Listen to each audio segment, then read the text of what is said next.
What is going on, everybody? Welcome to another episode of Taylor Hinton Speaks His Mind, the number one online health and fitness podcast in the world. And it is May the 4th be with you today, which is the day after my birthday. I just turned 31. I'm an old bastard. Today is Dwayne The Rock Johnson's birthday. Of course, I know that because growing up with my birthday on the 3rd and then his coming up on the 4th and Star Wars stuff, whatever, pretty exciting stuff. So, before I start ranting on a topic that I have in mind for you guys, we're going to start off with some clients. We got April, we got Aubrey in here. April just told us before the recording that she hit a 430-pound leg press because she thought that I told her to do that, but it was just the app that was doing a bunch of random calculations. So, thank you so much for sharing, April. That was amazing.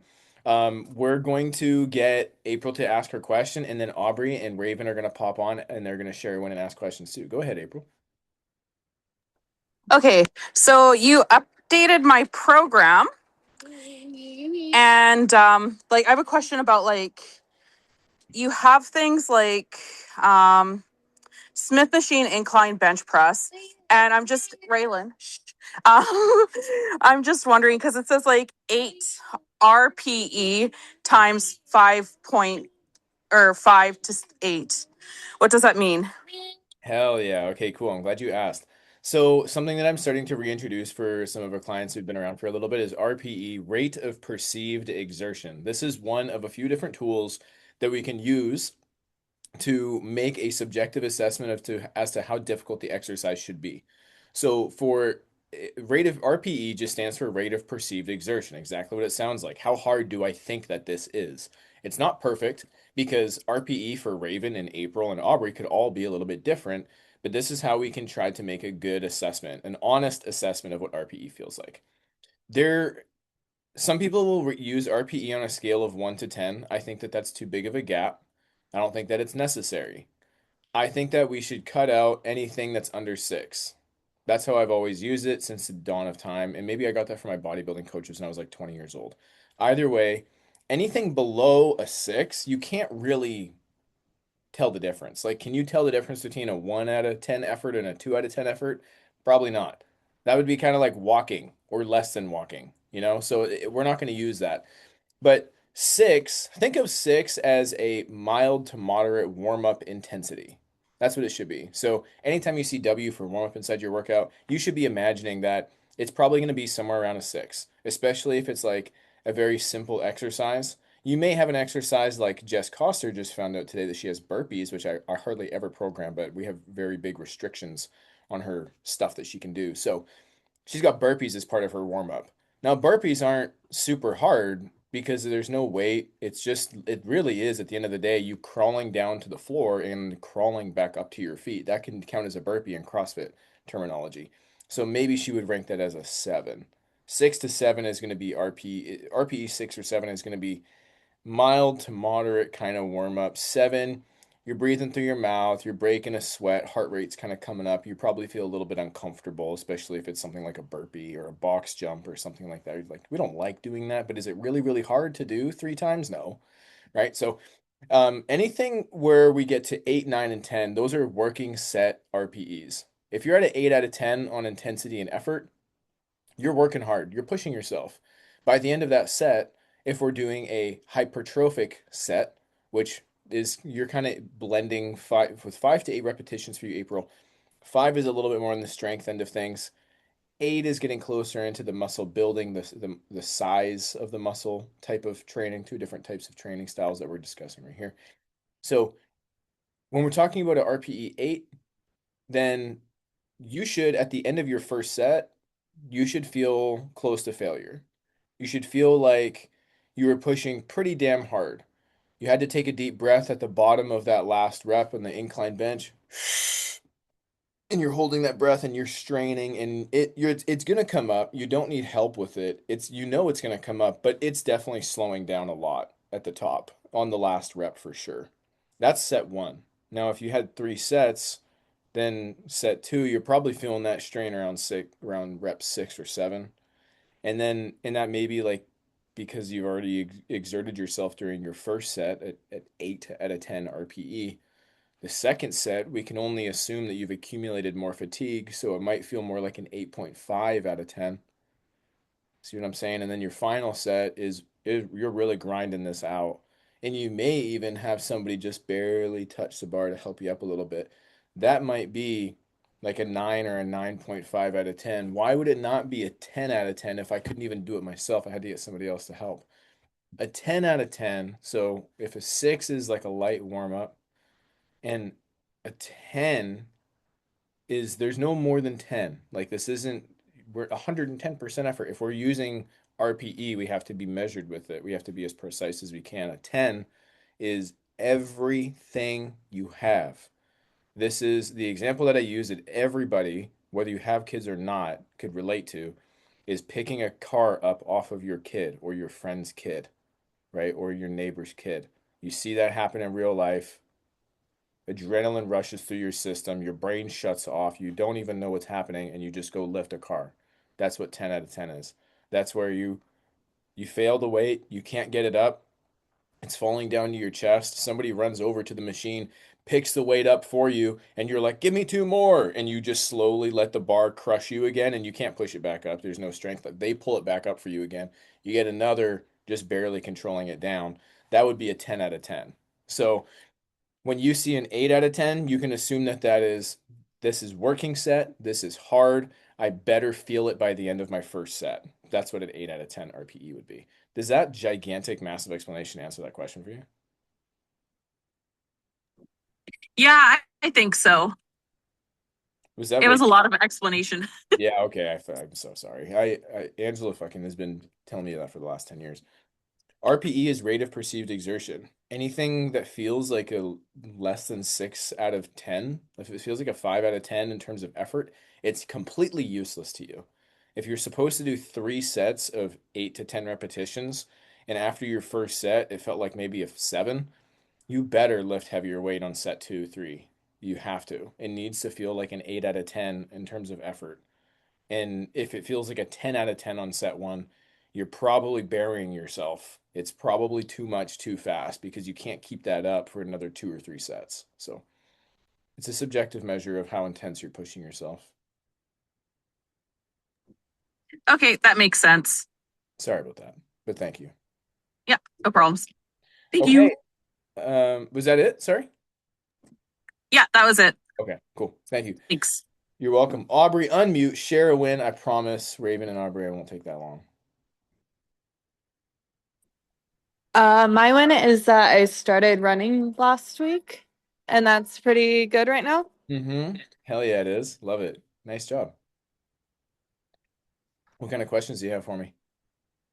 Okay, so working on running, I started off slow and like it's pretty easy, and I'm at a 13-minute mile. Should I work on speed or distance since I'm going for like high rocks training? How many How many miles are you doing right now? Just like crunch on time wise, I'm only hitting 1 mile. I feel like I could go longer though. So, in an ideal way to progress your training, the best thing that you should do is to increase your distance because it's just going to be now in terms of efficiency and timing for how much time you have to work out, increasing speed might be helpful. So, it kind of depends on what you're able to sacrifice. So, in an ideal world for you, Aubrey, because you have your deload coming up right now. You're gonna have some more running coming up after this. Like we're gonna actually program some running in there for you too. Is that an ideal an ideal thing is that we can increase the distance while keeping the pace the exact same. So if you can just maintain the 13-minute mile and then we can go into 2 miles and 3 miles and 4 miles and so on and so forth, then that's great. And then we can kind of get faster from there. But right now, because you're still relatively new to running consistently, your joints and ligaments are going to be a little bit deconditioned. It's a novel movement for you. Your body is very adapted right now to loading heavy weights, being under control, moving with great range of motion. That's good. And that builds up some tolerance for the run too. But this is a different type of very small but repetitive impact over and over and over and over again. And that can lead to some injuries. So I would say don't worry about speed. The faster that you pick up speed, the higher risk of injury. And now you're going to be limping around for a couple weeks and you can't do lower body shit for a while. So start with start with increasing distance as long as time permits. Got it. Thank you. Does your gym have an assault runner, one of those curved treadmills that doesn't require buttons? You can just jump on and go. I've never stepped on it, so I don't know if it has buttons or not, but it does have It has the that curve. curved treadmill. Yeah, so you don't need to power it up or anything. You just jump on it and it will start going because it's on a curve. So you put your foot in front of you and the machine starts going, right? So go practice on that and do like if you're doing the runs that you're doing right now at 13-minute miles, like that's a nice, easy pace, and you got the handrails on either side. So build up some confidence using that machine because that'll be the one that you can start to ramp up the intensity on. And I want you to be comfortable on that because in time we can do some intervals on that where we do short, almost sprints, like short, high intense movement while we then take like a 2-minute break or something, and that can close the gap between distance and speed while just keeping your time frame a little bit shorter in the gym. Cool, cool. Thank you. You're welcome. Thanks so much. Raven, hello, hello. Unmute, share, win.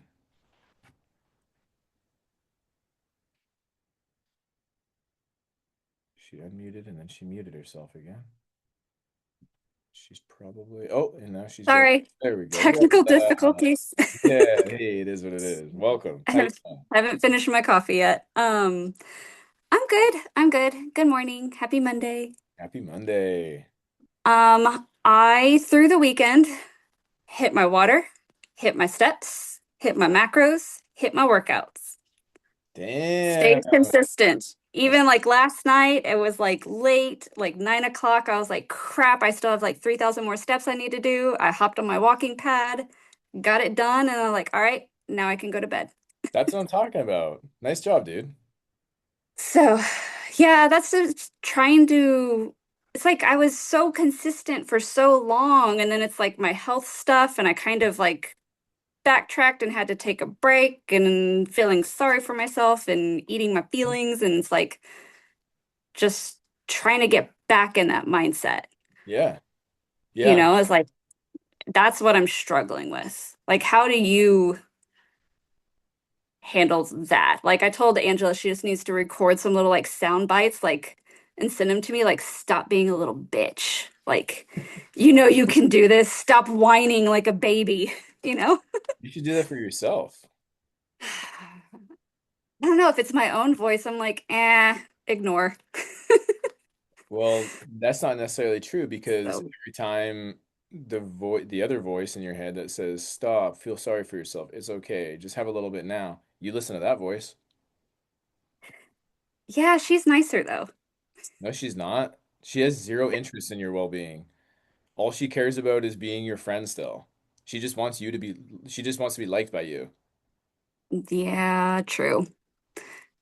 Yeah, Uncomfortable version of you, that bitch version of you who's like never giving you any grace and is constantly hammering at you to do the things that you say you're gonna do. That version of you doesn't give a fuck how you feel. Doesn't care if you sit in your emotions or not because all it knows is that it's goal oriented. You have the rider and you have the elephant. The elephant slacker. The elephant wants to pull the rider everywhere. The elephant base is based on emotion. Every decision that's made is I want this, I feel like this, I don't feel like this. And so the elephant goes where it wants. It wants some peanuts over here, so it's going to pull that rider over there. And the rider is your consciousness. It's the logical part of your brain that's like, no, those fucking peanuts are completely against what we're trying to do right now. It's completely derailing us. So the rider version of your brain needs to understand that like it doesn't matter how you feel. You have to make decisions Yeah. based off of who you want to be and not who you feel like right now. Like, what's the grounded, reasonable, logical version of you? What would that person say? So, anytime you get into that space where you're like, fuck this, I don't like this, I'm too tired, I don't have all of that is just the elephant trying to convince you that you're not good enough to do what you say you're going to do. Ah, it's way too hard. Don't do it. That resistance that you feel every single time you come up to that resistance, that pain point, that friction between you and where you're trying to go, and then that conversation happens between you and the elephant about what you should do. Every time you listen to the elephant, you're building proof that you're not the person that you say you want to be. And that friction is the through line to where you want to go. There's no way around it. That's the thing that I think a lot of people forget about is that we have these goals, we want to do these things. Yeah, the workouts are going to be hard. Yeah, tracking our food and being hungry or being really full or whatever the goal is, it can be uncomfortable. And people accept that and understand that when they start their fitness journey, but they don't anticipate how much friction and pain emotionally and mentally that there is on every other little tiny step. And those things don't, you don't think about them because it doesn't seem like it matters, but it wears on you over time. It just keeps eating away at you over and over and over and over again. And we want to, because it feels very uncomfortable, we want to avoid that. So we either give into what the elephant wants or we turn back around and we say, okay, let me try another way to get there. I don't want to do 4 sets of this crazy fucking exercise. This is super hard. I just want to do 2 today and I'll do more later, whatever. That friction point, that naturally to us is painful and we try to avoid it because by nature, like our primal brain wants smoothest path from point A to point B, just like any other animal. Like we don't want to have to fight a big scary tiger if we don't have to, right? So we find the easiest path. But we are in 2026. We have lights and technology and everything's safe and we're okay. But we still have those primal instincts that tell us to turn away when things get really uncomfortable.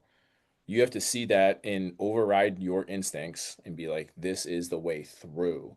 There is no other way. For me to get to where I want to be, it has to be through this pain point. So moving forward, when you feel that friction, rather than immediately letting your instincts take over and tell you to turn away or get away from that uncomfortability, embrace that. It's an opportunity. It should be relieving for you. You're like, oh, finally, I've hit that friction point I've been looking for because everything's been so easy until this point, and now it's like if it's easy all the time, you're not making any progress. You're not adapting, whether it's metabolically or physically. You're not adapting your mind and your body and your habits. Like you're not if you're not feeling that pain. So you have to keep going until you feel that pain. And then instead of getting scared and running away from it, you got to go, fuck yeah, this is what I was waiting for because I know on the other side of this is the person that I want to be, or at least the next step towards that person. So every time you feel that friction, you have to be like, fuck yeah, this is an amazing opportunity. Barrel your head forward and keep going. Yeah. That's why like I did a curbside order the other day at the grocery store because like 2 weeks ago I went in and came home with quite a few things that are not going to help me with my goals. Yeah, So I did a curbside order and there was no me walking around and seeing something and being like, "Ooh, let me just put that in the cart." amazing. So, Yeah. and we went out the other night. My husband was able to come home for like 24 hours and then gone again, but we went out and I was just like, okay, I'm going to eat a grilled chicken sandwich instead of the pretzel bites. Those are not going to help me with my goal. Yes. So, I mean, I did tear one in half, gave my son half, and I took a little bit, but I'm like, okay, I'm not eating the entire thing. Yeah, Just a little taste. And I was just like, those aren't going to help me get where I want to be. exactly. So, and I actually meal prepped yesterday, for the first time in months, like doing the bulk Wow. batch cooking. Yeah, yeah. It's Way been to do it. months. It's been months since I've done that. Well, So I'm like, all right, I'm dialing back in. good. So Yeah, stick with that. it's just keeping it in here. Yeah. So, Everything, this is how, and I forget who I was talking with last time about this, but everything, oh, it was another client, it's one-to-one call. Everything outside of what is essential for you. This has really helped me with like mindset and being grateful in life and feeling like I have a lot more than I do, whatever kind of like feeling of incompetence you may have now and then, mhm. which happens for me. I'll be super transparent. Sometimes I'm like, fuck, I'm a loser. But the thing that helps me stay grounded is knowing that anything that I experience or buy or do that's outside of what is essential for me to get from point A to point B, not just existing. I don't believe in that. I don't think that we should be stagnant, but I definitely think that we should have goals, fitness and otherwise, and work diligently at those goals on a consistent basis. And I feel like anything outside of investing in things that work towards those goals, spending time towards things that work towards those goals, anything outside of that, I treat as a luxury. Like going for a walk with my dog does not make me faster at running. but it nourishes my relationship with my dog. It makes me feel good. She gets to be nice and tired, and a tired dog's a happy dog, and that fulfills me. And that is something that in my mind, I know it's not real, but I put in my mind that that's a luxury. It's a luxury that I get that time to be able to go walk with my dog. And then seeing other people who are like, there were some movers around the corner on the block who were working away at 7 a.m. as they should be, doing their job and everything. And I'm walking my dog in the morning, and I'm like, I'm so blessed that I can just go for a walk with my dog and take her out. That's a massive luxury for me. When I take the day off of work because it's my birthday and Angela and I go out to the river and have sandwiches that she made at home. It's not like anything, we didn't do anything crazy, we didn't blow a ton of cash, but that experience was a luxury because it was outside of what my goals are. And it may feel like a really like restricted or super, I don't know, disciplined or whatever mindset. For me, I embrace that as the reality. And so anything outside of norm, anything outside of goal-oriented activities is a luxury. And I think that that's great because now I can be that much more grateful about the simple things. And I find myself, I'm not an emotional person, but I find myself just being able to reflect on life and be like, wow, I own my own home. Wow, I have a beautiful relationship. Wow, I have loving parents that like make food for me and like just super basic things that most people just treat as like, oh yeah, this is like I deserve this by default because I exist. I just don't think that's a really good place to be in terms of being open-minded and being grateful and being happy. So I apply those principles to my fitness journey, like going and buying like a buffalo sauce for my eggs in the morning. I don't need that. I could get by with Frank's, but having buffalo sauce, wow, what a luxury. What an amazing, beautiful life I've created. I have buffalo sauce in the fridge. Like that's my mindset. Yeah. Okay. It's just switching it all around, you know? Yeah. It's just being really humble about where you're at with your fitness and with your life in general. And you'll be a lot happier with all the basic little things that we do every single day. Like reading a book in the morning. I'm like, wow, I'm so fucking grateful that I can read and sit down for 15 minutes and just enjoy absorbing this information. Like I get to have my coffee with my little 0-calorie sweetener. I'm so thankful that Angela ordered that for me on Amazon. Like stupid little things that make life so much more enjoyable and happy. But you do that with everything else with your fitness. Now having a Starbucks is not just like a, yeah, whatever, and it's derailing you potentially. Now it's like I go for Starbucks, it's a luxury item. I'm really gonna savor and enjoy this, and that's the only treat that I need today to make me feel satisfied and continue on with eating my basic meals to get to my goals. Okay. Yeah, Just applying it now. yeah, exactly. So, You got to take care of. yep, I'll get there. Just So, remind yourself every time you get in that emotional state, ground yourself for a second. Okay, if I wasn't feeling the way that I am right now, what actions would I be taking to be the person that I want to be? And then just get back to that default position and take actions based off of the non-emotional brain.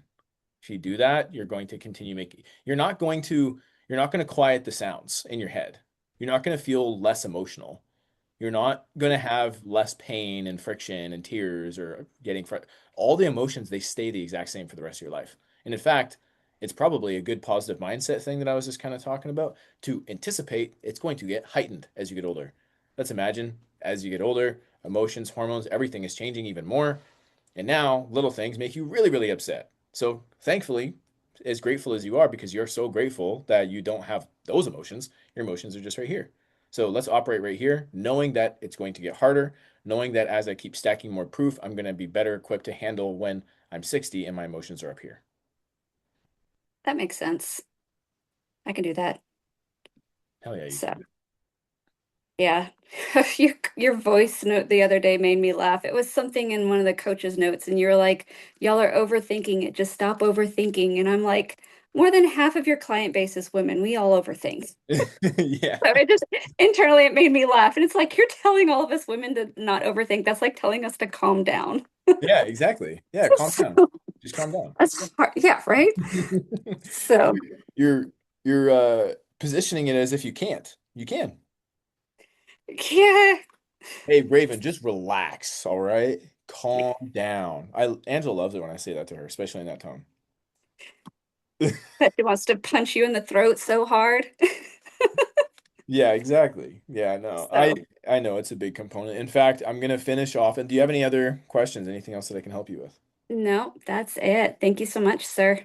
You're very welcome. Thanks so much for popping in and asking questions. It's very along the lines with what I was going to start this chat with. Now, I'm going to keep it short because Angela and I have some content that we are doing this morning, and we got a bunch of stuff coming up shortly after that. So I'm going to transition us right over into that topic. Thank you so much, Raven. You're welcome to stay. You can welcome to do your thing. I appreciate you. So, like Raven just brought up about, emotions and overthinking things. And like this is what I wanted to talk about for today. And it really does stem from that coach's note that I left. And for those of you who are not clients and don't necessarily know, inside of our coaching container, we have some group chats, we have our communities, we have our, a few different ways that people can connect in a community-based atmosphere. Coincidentally, the coach's notes group chat is not where anybody's allowed to connect. In fact, they're just straight up not allowed. That's only for me and Angela to drop notes of information for our clients. So they can efficiently, anytime they're feeling either down, want some tips, need to hear some more advice directly from their coach's voice, they can go to the coaching notes chat and they can just listen to all the previous coaching notes that we had. And these notes are typically about a minute long, and it's us ranting about something that's come up in a conversation with a client or somebody online or whatever, something that sparked a conversation in real life. And we just wanted to clear the air on a few things to simplify stuff. And the recent one that Raven's talking about is a coaching note that I made about tracking your food. And that's kind of what has led to what I wanted to chat about here, which is stop taking everything so serious with your fitness. Like it's not that serious. When it comes to tracking, and you should be diligent, right? You need to be consistent more than anything. What's more important when you're tracking your food? Being really precise or being really consistent? That might sound like a really tough choice to make because you're like, well, shit, like I can't enter the wrong thing in my fitness pal and have my calories totally off. But what does it all matter if I'm not consistent in the first place? Boom, and that's your answer. What does it matter what you enter in my fitness pal if you're not even doing it on a consistent basis, anyways? So here's the thing. I've been tracking my food for, I guess now officially 11 years. Started tracking when I was like 20. Yeah, I started tracking my food when I was 20 years old. I'm 31 as of yesterday. And there are dozens of entries that I have used and likely still use right now that are not very precise. I'm using entries in my Fitness Pal for certain foods that are not actually what I'm eating. And sometimes I'm putting the food in that I'm eating, but it doesn't actually match up with the nutrition label on the actual product. So, for example, I have frozen yogurt every night. Most people know this. I have dessert every single night. Angela found a new flavor of Chapman's frozen yogurt. There's a strawberry flavor. Hell yeah. Search it up in my Fitness Pal.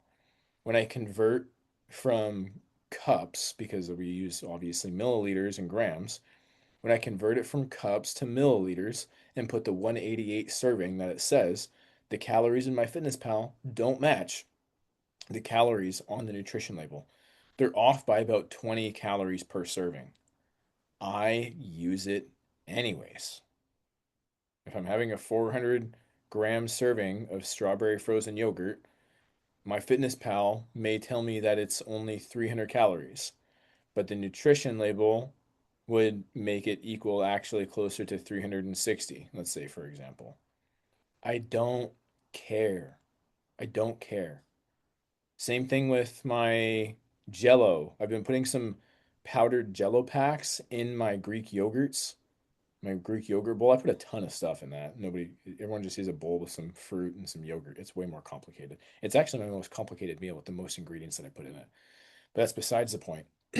I use 10 grams of different Jello packs, and some of them are sugar free and some of them are fat free. That's just what was available in the store, and I like a variety. So I grabbed chocolate and butterscotch. There was cherry. I got that one. I got strawberry. So I had like four different flavors. The Jello pack that I had previously tracked from months and months and months ago was a chocolate flavor. I can't be bothered to go look up the butterscotch Jello sugar-free powder. I can't be bothered. What's the difference in the complete calorie and macro makeup from one flavor of the same product to a different flavor? Likely not much of a difference at all. But even if there was a difference, which I imagine there probably is, it might be like a 5 calorie difference. I don't care. I can't be bothered to change it. Keep it simple, guys, with your tracking. Find the least resistant path to you being able to stay consistent, and you will see the results that you want. The biggest problem that most people have who are trying to achieve a fitness goal and they've been working on it for more than a year, okay? Because any goal worth pursuing is probably going to take you at least 6 months. But realistically, most of us have a year, 2, 3 years of hard work to get exactly where we want to go, particularly if you're trying to build your dream body, particularly if you're a female trying to get 5 pull-ups or more, which I believe should be a standard. I think for any able-bodied woman should be able to do 5 pull-ups. And if you can't right now, that's okay. That's not shame. That's I have opportunity to get better. And it's not unreasonable. That's why I say any able-bodied woman can do 5 pull-ups. If you physically cannot do that right now, it's not your genetics. It's not that you can't ever do it. It's not that you'd never be strong enough. You absolutely can. And it's a combination of building up your strength and losing the body fat. If you have too much body fat, well, that's item number one. You got to get rid of that.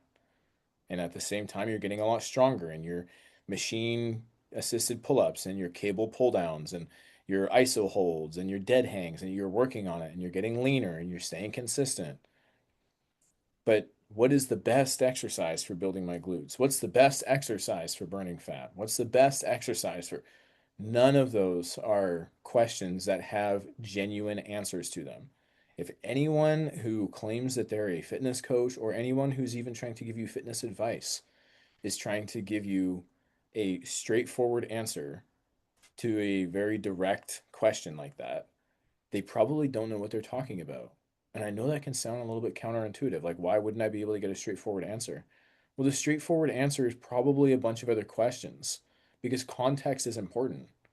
What's the best exercise? Well, I mean, first and foremost, it's not going to sound smart or anything, but this is true. Speaking from 20 years of exercise experience and 4 years, more than 4 years of fitness coaching experience, the best exercise is likely the one that feels the best. And then from there, we can narrow it down and we can do a couple alternatives and change things up. Like that's important to do too. Yeah, sure. But if you're feeling it and you're consistent with it, stop making fitness so serious. Which one's the best one? Which one feels the best? This one. Okay, do that one. How much? As much as you can. Keep pushing harder. Start off with 70% effort. The goal is over time to get stronger and to be able to lift more. Can you lift more if you start with your max lift right now in week one? We've got 8 weeks to get stronger. You tell me. Do you start off with the heaviest weight that you can in week one, or do you start a little bit lighter so you can build it up over time? Which one makes more sense, right? You're rational, logical people with most of the answers to the questions that you have are going to be common sense based things. It doesn't have to be that complicated. Okay. Um, I made a reel yesterday morning, 2 mornings ago. Okay, this was like the second. And I woke up late because it was a Saturday. I stayed up late the night before, smoked some weed, had some nicotine in. I have nicotine in right now. I have it in most of the day, I would say. And I ate more calories Friday night, so I ate more food Friday night. I stayed up playing video games, got high smoking weed. I woke up late, and guess what? I went to the lake and I did a run around it. Nothing crazy. It was like 6 kilometers. And then I went on with my day. It's not that serious. You don't have to be perfect with everything all the time. You just need to stay consistent. And you need to be okay with putting the emotions aside and saying, I need to do this thing because common sense tells me that the only way to get to where I want to go is to keep doing these uncomfortable things. That's the logic behind it. It's really less complicated than you think. If you think that hiring a fitness coach is going to teach you things that you didn't know, there's some truth to that. Yeah, of course. And everyone's starting from a different spot. If you don't know what macros are, like somebody I talked to on the weekend, then they're just brand new to that part of fitness. That person's been working out for a long time. They've done carnivore, but they haven't heard of the word macro before. She had to Google it while we were chatting. So everyone's coming from a different spot. But so your fitness coach can teach you some things. There's going to be some knowledge that they dump into you, and you're going to get some value out of that for sure. But the most important thing that you're going to get out of working with a coach is not going to be some breakthrough, crazy experience and training style and fancy diet plan that you've never heard of. Not a good coach. A coach who's insecure and doesn't know what they're doing wants to try to elevate themselves above you by speaking in terms that don't make sense to you and giving you novel things that you've never heard of. Trust me, it's been done before. That special novelty thing is not theirs. It's not original, and it's not the actual antidote to the problem that you have. Their special system. You want to know what the secret sauce is? It's the whole thing. The secret sauce of the whole thing is staying fucking consistent and not overthinking things. It's not wondering if you can track your chicken breast like raw or cooked. Figure out which one you like to do and stick to that. Keep tracking it that way forever. Stay consistent with it. When I have at Costco, they have Kinder's sauce, right? They're like, I think it's like a simple ingredients type of flavor enhancer company. So they have spices, they do sauces, and there's a buffalo sauce. I love to put that on my eggs, and there's a teriyaki sauce that Angela uses with a lot of our dinners that we make. I just track it as the buffalo sauce, regardless of whether I use the teriyaki or the barbecue, or like the hickory barbecue or the buffalo. I just track it as the buffalo sauce. And they are different, by the way. One of them is 30 calories per serving, the other one is 50 calories per serving, close to double. So instead of trying to search up that other item that has different calories, which you can, sure, but for me, the path of least resistance is to track the buffalo sauce in MyFitnessPal, even if I'm using the teriyaki sauce, but adjust the portion in MyFitnessPal. So let's say, for example, I use 20 grams, but the sauce that I'm using is much lighter, like in MyFitnessPal that I'm tracking is much lighter in calories. So I need to add 40 grams as an example in MyFitnessPal. I physically use 20 of the higher calorie thing, but I'm tracking it as a lower calorie item. So to make up for the calorie difference, I just track it as like, say, double the calories. Because at the end of the day, what is it? What's the difference between Kinder's Buffalo and Kinder's Barbecue? Think about it. From a calorie stance, we've already covered that part. But what do you think the macros are? Do you think that buffalo sauce has 10 times more protein than teriyaki sauce? No. It's all just sauce. And sauces are mostly sugar and fat. So it's just going to come out of those calories. So if I tracked it as 40 mil, but I actually ate 20 mil and the calories are within roughly 10 calories of what I ate versus what I tracked, I'm good to go. I'm consistent with that. Not a problem. So stop overcomplicating your process. Get really consistent. Find the way that is the easiest thing for you to stick to. Find the path of least resistance while still staying relatively accurate. And if you do that over time, you're going to continue seeing more progress. If you obsess over the little details every single day, your stress is going to be through the roof. You're going to be second guessing everything that you do. And in a couple months' time, when you don't have the 30 pounds off, which is unreasonable, and you anticipated because you think that you're working so hard and you're focusing on so many of the small details, you don't actually lose the 30 pounds in 2 months. You only lost 10. Wow, I'm only 30% of the way to my goal. I didn't even lose half the weight that I wanted to. You're making stuff up on your head. You're getting way too emotional about it. You're basing your decisions on emotion, not on logic. And you're getting stressed out over little things that don't matter. That's what keeps people from actually getting to where they want to go. Take a breath. Stay consistent. Keep moving your body. Don't overthink things. And when you have a coach, perfect. Now you can ask questions and get some real responses. Some things, yeah, you need to be more diligent on, you need to pay more attention to, but most things you don't. And when you start to get that part cleared up, it makes this way more enjoyable. You can change your outlook on how this is supposed to look for you. Instead of, I need to lose this weight before this trip, or I need to do this by summertime, or you start thinking of fitness as a lifestyle. And ironically, the goals that you have in mind, they come faster because you're not obsessing over all the little details so much. You're looking at things holistically. Like rather than deciding whether or not you should have this one thing or if you can fit it into your calories or, is it okay if I have whole milk or should I stick to 2% because it has less calories? Who gives a fuck if you had 3,000 steps today? So let me leave you with this. We'll start here, and there's going to be a ton of questions that come up after this. And if you want some help, just reach out. But this is the thing, these are the things that move the needles more than anything in the world. Hitting your protein targets and staying consistent with your calories. Consistently track your food every day. From there, hitting your steps. How many steps? It's not 10,000. That's a magic number that was made up. Doesn't have to be that. Whatever your average step count is right now, add another 2,000 per day. Start there. Whatever your workouts are, cut them in half. If you're going to the gym 3 days a week and you're doing 6 exercises, only do three. Get really, really, really good at those 3 exercises. So if you can only do 3 exercises, what do you think is going to be more beneficial? A bent over barbell row where your back's getting worked, your arms are getting worked, your core is getting worked, you're lifting much, much heavier weights because it's requiring so many more muscles to work together, or a bicep curl where you're just bending at the elbow and only the biceps working. Which one do you think is going to give you more bang for buck? The big heavy weight that targets your big strong back and invariably also hits your arms, or the one exercise where you use significantly less weight and you just work the one small muscle in your arm? Which one's more beneficial? Again, your logic is going to tell you do the big exercise. So if you can only do three, cool. Less decisions to make. If you can only do three, perfect.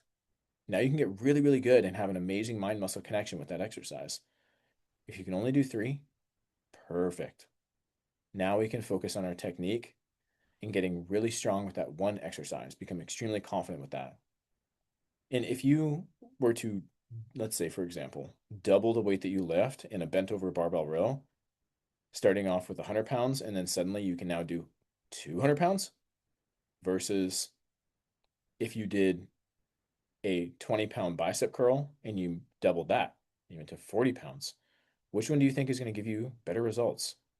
Going from 20 pounds to 40 pounds for the bicep, or going from 100 pounds to 200 pounds for the rhomboids, upper and lower traps, lats, biceps, and rear delts? Obviously, the big heavy weight. So get really good at that stuff and then expand it over time. If you can go from 100 pounds to 200 pounds in a bent over row and then you start adding in a little bit of biceps, now we're really enhancing things.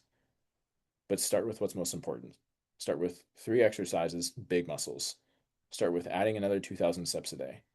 Start with tracking your food consistently before you even get accurate. Just get consistent with it. And you're going to start to see some really, really cool results. And that's going to be simple and really easy to stick to. There's less thinking, there's less decision making, there's less fatigue mentally. And you're going to have more progress. You're building momentum. And now you're going to feel way more equipped to be able to add in a little bit more things. Now you're going to feel way more equipped to kind of dissect how you're tracking your food and get a little bit more precise with it. Because at least tracking it at the very least, that basic element of having to track your food is already ingrained. It's a habit now. You don't have to think about it. It doesn't require any effort. That part's easy. Now you can dial it in a little bit. That's it. Hope that you guys get a ton of value out of this one. This is unscripted. Some of them in the past have been scripted. Let me know what you think. Do you like the scripted ones where there's a lot of like direction of exactly what we're doing, but maybe, I don't know, sounds more robotic? Or do you like the unscripted stuff where I'm kind of just whiffing it, or I should say riffing it, and sometimes get a bit sidetracked? Let me know what you think. I appreciate you guys. Have an amazing Monday. I'll see you tomorrow. Take care.